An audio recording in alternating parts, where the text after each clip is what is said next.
Welcome back to Music Theory Logic. Andrew here, and I actually just got back from unplugging for like 3 or 4 days.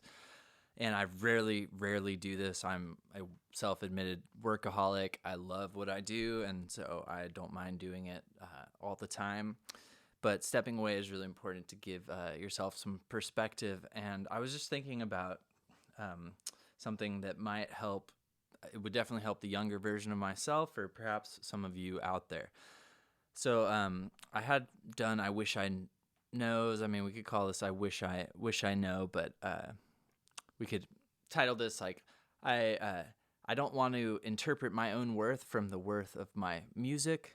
I don't want to let performances of my music dictate how I feel about myself, either good or bad. And let me elaborate on that a little bit. So I've been writing music for a long time. I don't really know off the top of my, let's call it like 15 years where I've been like writing my own music. It started out, I was writing stuff on the guitar, working with bands. And then I got into the computer music and writing music. And I, at different points of my career, have gone through different highs and lows with how I feel about like how I'm doing in my career.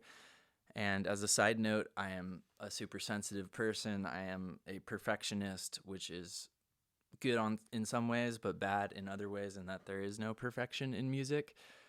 And I have suffered with like my own self-confidence.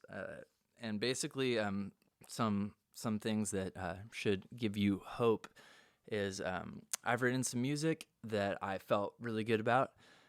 And then I released that music and it didn't get lots of streams, so I felt like a failure. So if you're feeling like that out there, know that that feeling is normal. But on a side note, it's kind of a waste of energy. So when we put out a piece of music, it's outside of our hands how it performs. We can do things like apply marketing budgets, have friends with playlists and in the industry that can help drive a song's performance. But ultimately, if you listen to Rick Rubin on Joe Rogan recently, he says it really well in that like no one really understands why a song becomes like a huge success, and it's the result in many cases, of things like timing or luck or just the energy or the zeitgeist, whatever you want to call it. And so it's important when we're making music to just focus on what we can control, which is the music, and not what we can't control, how it does. But again, I went through periods of feeling down on myself, and the reason I'm bringing this video up is there are specific pieces of music that I wrote, I released myself, didn't get the traction I was expecting, and I felt like that was a failed piece of music. It's not that I was writing music for the sake of people liking it, but we live in a culture where there's this kind of thought that like if something has value, people will see that value and it will get to more people. And I think that that definitely happens, but good things take time. So if you go and listen to any of my music linked below, I have some songs with lots and lots of streams on them. I have a song that I put out with a good friend of mine who goes by The Jote once upon a time, now goes by Right Moment. Ryan Mills, he also does a lot of the thumbnailing, or all of the thumbnailing and a lot of the YouTube stuff that you are seeing, works with me on the channel. And he and I did a song where he rapped on it called Before We Knew. And I love that record. It's been one of my favorites for a long time, but it never got the kind of ears on it that I was expecting or hoping it would get. And until like recently, I randomly checked that song, and it's something like 185,000 streams across all of the different streaming platforms. And on a side note, 180,000 streams. There's levels to everything. I fully will disclose and admit that that is nothing compared to lots of artists out there. But for somebody that felt like the song was didn't do anything, that was a real surprise to me, because it's like, oh well, wait a second. Had I just not worried about what the result of the piece of music was and had focused on making the next piece of music, that might have helped me. Another thing I've done in music, in addition to having my own bands or artist alias, like writing music, teaching music, I've also done a lot of work for what are called music publishers. I've talked about this on the channel from time to time, but basically the way that work has worked for me is I've gotten a call or a request for a certain kind of music, and I have either written music myself or with certain collaborators that I work with on music for visual media. And a lot of times, so first of all, if I submit a song and it places instantly, unless I'm using TuneSat, which you can see my breakout video on that, unless I'm using some sort of monitoring service to know in real time what music is airing on television, I will not know that placed for roughly 3/4 of a year in the fastest scenario. I've had placements that have taken more like a year and a half to get to me.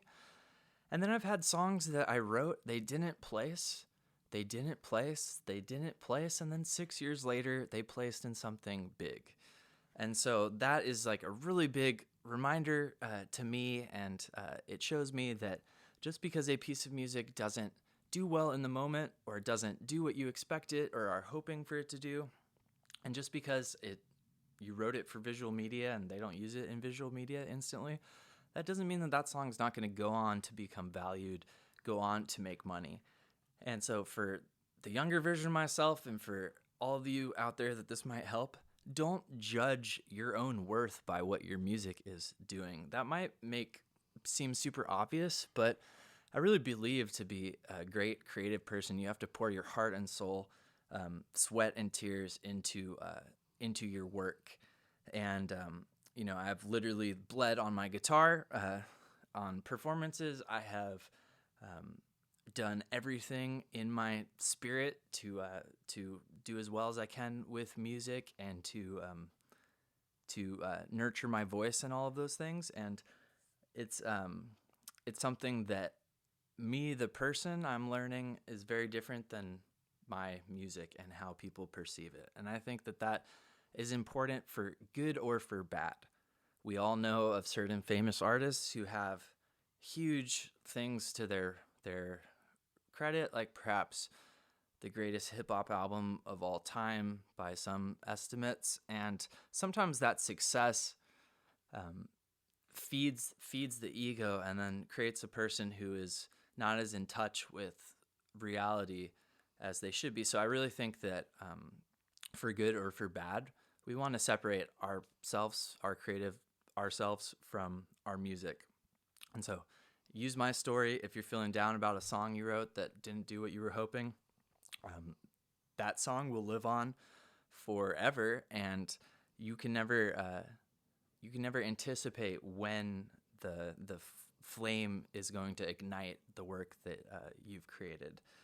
There's no shortage of examples like this out there. But if you found this helpful, you'd help me out a lot by subscribing to the channel. I mostly do videos where I'm actually making music, or I'm actually showing you specific techniques to make music. But I think it's important to pause and talk about some of these issues, because again, I have struggled with my own confidence in music. I have some level of success.